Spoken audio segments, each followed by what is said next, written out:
How do you feel about Tesla's price now, and are you still adding to your position? Yes. Well, as you know, we report our trades every day, and you will see that we have been adding to Tesla. Our confidence in Tesla has grown as we've done research on what ride sharing potentially could add. It could limit the risk significantly. It's a much more profitable business than electric vehicles. And we do think, even though I think there's some debate at Tesla whether or not they should launch a human-driven ride-hailing network, it would be a very good bridge, we think, to their autonomous strategy, and we think they will decide to do that. I don't think anyone has in their models anything for ride sharing. And then as time goes on and we learn about their artificial intelligence expertise, the 30 billion miles they've collected of real world driving data, no one comes close, not even, I think Google might be at 30 million compared to 30 billion. And we know that in the AI world, and autonomous is AI, that the company with the most data and the best quality data will win. So we're pretty excited about autonomous, and the probability of success in autonomous, we believe, is going up, and therefore our price target will probably follow at some point. After that distinct sell-off, Tesla has room to run. In fact, she thinks Tesla could hit $15,000 a share. I know $15,000 a share is not your base case. No. It's your reach case. What is your base case of where this $700 stock is in 4 years? Yes, the base case, it's a 5-year target, so the end of 24, it's $7,000. And we've arrived at that price by weighting the probabilities of 10 different scenarios, including bankruptcy, to be honest. So we've tried to be as fair and balanced as we possibly could be. But our confidence level that this stock is heading for $7,000 over the next 5 years is very high. So you take out your lowest probability scenarios, you take out the ones that you think just aren't going to work, or the highly outlandish ones where everything has to click exactly right. On what bricks is this $7,000 foundation founded? Is it improving margins? Is it lowering the cost of production of the vehicles as they get up to scale, or what?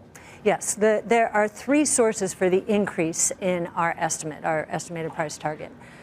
One is, as Tesla killers entered the market last year, we expected Tesla's market share to go down from 17% globally, that includes China, to something lower. Instead, it went up to 18%. And the reason it 17% in electric vehicles or in all vehicles? No, electric vehicles. Electric vehicles. This is global. There are many electric vehicle manufacturers in China. Very low quality, but very. So what we're learning is Tesla is just so far ahead of the pack. And I'm talking about the BMWs, the Mercedes, as far as range and other important metrics when it comes to electric vehicles. Their battery cost is 3 years ahead, 3 to 4 years ahead of any other auto manufacturer in terms of the cost declines. And so every other auto manufacturer will, if they want to be competitive with Tesla, and I'm including BMW and Daimler and all, if they want to be competitive, like for like, they will have to sell their cars at a loss at the same time they're losing their internal combustion engine business. So they have a big problem. So are you confident enough in their ability to overcome what I would call sort of manufacturing hairballs that have struck them in the past and caused them to miss or delay production targets? So nothing is in a straight line, you can't promise, but what they did in Shanghai was unbelievable, breaking ground and producing within a year. And I think they're taking those learnings elsewhere. In Germany, outside of Berlin, we've been thinking, okay, that's a setup for bureaucracy. They have been welcomed with open arms because Germany doesn't want to lose the auto industry, right? And they don't want to lose the jobs. So, and now we're hearing potentially about Texas. So we think they're going to surprise on the production side now. It took a lot of trial and error, just like with their Falcon rockets. When they were trying to land them, it was failure, failure, failure, failure, then success. And now they've been successful pretty much every time since. But is there going to be shockers going forward where there's going to be a breakout valuation on batteries because their technology is so far advanced? Yeah, I think they acquired a company called Maxwell Technologies, and they've been very secretive about what that is going to do for their battery technology. So what I just said to you does not even incorporate Maxwell. So yes, we do think there are surprises on the battery front. They have their own AI chip for autonomous, the only auto manufacturer to have one. And James Wang, who worked at, our analyst, who worked at NVIDIA for 8-9 years, took a look at those specs and said 4 years ahead of anything that NVIDIA is going to be able to produce, because it's single purpose, it's not general purpose. So we think they're going to be way ahead of the game on autonomous, and that's where the real surprises are going to be, because autonomous is a recurring revenue, very high margin, almost software as a service like opportunity, autonomous taxi networks.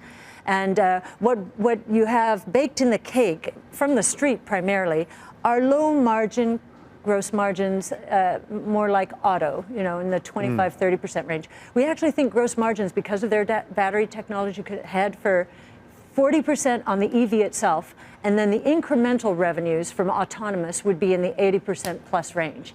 And we think that's what people are missing. And in our $7,000 target, so the scenario testing, we assume only a 25% chance that they're going to be up and running with autonomous within 2 to 3 years. When you get to this 7,000, to pick your more moderate case, what's it trading at? As a multiple of earnings, or as a what will that valuation then be? So in 5 years, again, we don't really operate like that. We're just trying to figure out the cash flows and then discount them.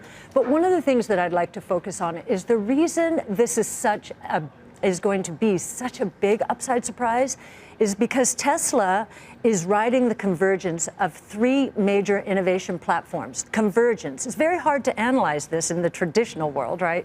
Auto analysts are not robotics experts. They are not artificial intelligence experts or battery experts. We have 3 analysts working on this model together. All of them are characterized by exponential growth during the next. We are ready for prime time. The seeds for what we're about to witness now, not just with Tesla, but with genomics, with 3D printing, with everything we do. The seeds were sown during the tech and telecom bubble. The costs back then were way too high to play out, for those platforms to play out. The costs have been coming down for 20 years. We're ready for prime time. These are 3 exponential growth trends that are converging, and that is why this is so difficult for traditional analysts to value. This is all we do. We do nothing but disruptive innovation, because we have never seen as much disruptive innovation evolving at the same time ever. You have to go back to telephone, electricity, internal combustion engine. That's the last time we saw exponential